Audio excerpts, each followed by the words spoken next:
Hey guys, Bix Weir, roadrunner.com. Let's talk about the Grand Canyon.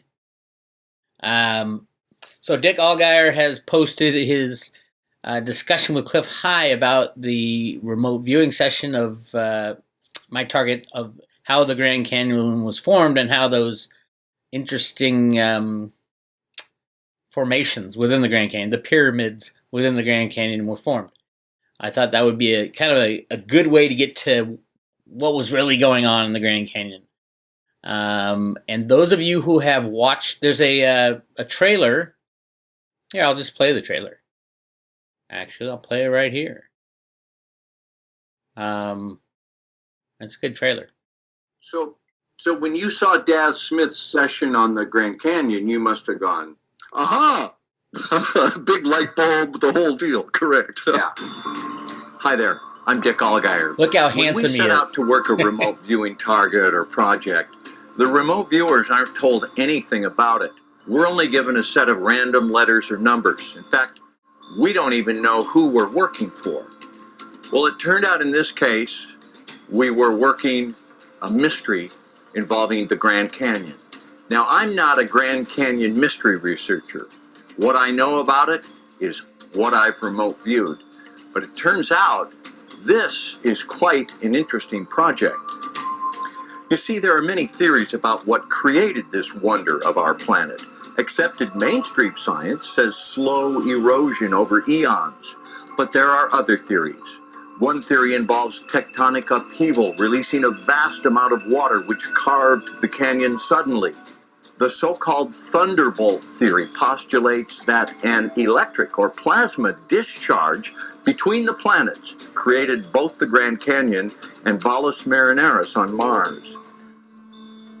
Simply put, the theory says Valles Marineris and the Grand Canyon are scars caused by a massive planetary-sized electrical arc.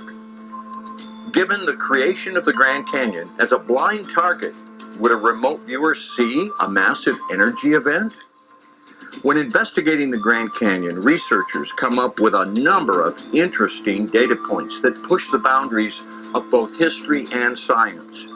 From the Federal Reserve and discoveries of hidden gold to apparent Egyptian artifacts, from Nibiru to the Anunnaki, the Grand Canyon seems to hold many mysteries. And in working this project under completely blind protocol, we found ourselves smack dab in the middle of all of it.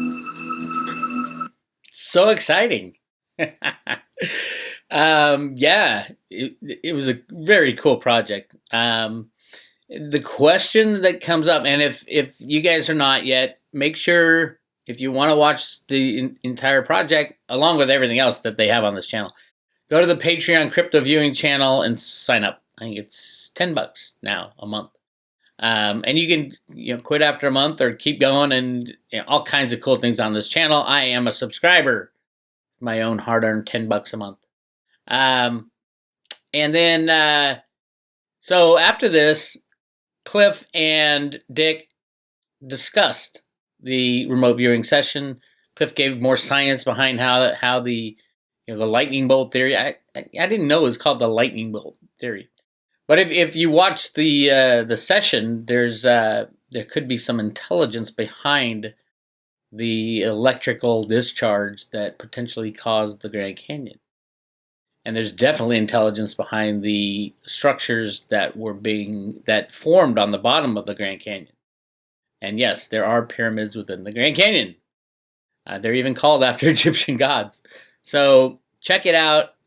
Also at Road to Ruta, because the RV session touched on it, on a lot of the Grand Canyon stuff, but the Road to Ruta stuff specifically, that I was interested in, the gold and things like that, that it was addressed. So you will check that out. You will check that out. And for private road members, I made a whole video on it. It's called, in the private road section, Grand Canyon Gold is Real.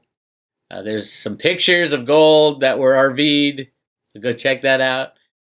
But let's go back to this interview and listen to what, and I might agree and I might not agree with what conclusions that Clif and Dick come to when talking about this. This doesn't discount all my research on the Grand Canyon at all, because I have tons of factual evidence, and I've been there. I've seen the steamship that was parked on the side of the Grand Canyon 100 years ago, and I've seen the area where they have been mining gold and were told to stop by Woodrow Wilson. So, and a ton of other evidence, obviously. But check this out. Here's one take that might be, my own consciousness leaking into the RV. Interesting discussion. Back to the Grand Canyon, and I have to consider all possibilities as a remote viewer. And one thing I'm pondering is, could it be that Weir has such a well-crafted theory about the Grand Canyon that his thoughts and theories and discussions and writings and postings have created enough mass in consciousness that the viewer might actually pick out? And I'm not talking about the creation, I'm talking more about his gold, his Federal Reserve stuff. And that's always a possibility. And I mentioned that in the video, is you can create a mask. I've done it. I've created a fictional place, and I put enough energy into it, draw it, sketched it, and made it a real place in consciousness. Give that out, and viewers will view it. So well, that's kind of how the whatever other entities they are work that cause you guys problems. Yeah. Okay, there have been instances that I'm aware of where remote viewers have run into other consciousnesses that are there. Okay, and we'll just call them entities for ease of discussion. But these entities create masks around the things they don't want you to see. And if you're lucky enough to break through or strong enough to break through, then you discover them, not the thing you're after. And I think personally, I don't think remote viewing works in the past. I don't think any past remote viewing. I can think of a couple of experiments that you could put some time, money, and energy into that would prove me wrong or correct. But absent these kind of experiments, I don't think that any remote viewing in the past is valid. And so thus, it's like wild speculation, but it's sort of like you're correct. There's layers of stuff there. So if everybody in the whole planet was given the standard American high school idea that there was water flowing through there that eroded it over a bazillion years, then that's probably what you would encounter when you did RV, right? Yeah. So Dick disagrees with Clif on this, but I'll let them fight that out. To me, it is possible. Absolutely, it's probably likely that Dick had tuned in more into my research and my consciousness when doing this. But it doesn't discount the fact that all my research and documentation and all that points to absolutely there's massive amounts of gold in the Grand Canyon.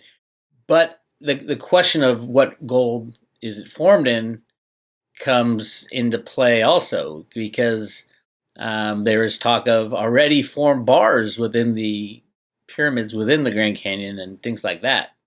My research originally was only the deposits within the ground of the Grand Canyon, billions and billions of ounces that was announced in the New York Times in 1912, right before the creation of the Federal Reserve. It is my hypothesis that it is that discovery of gold within the Grand Canyon, and potentially other gold, obviously, was the reason for the creation of the Federal Reserve System in general.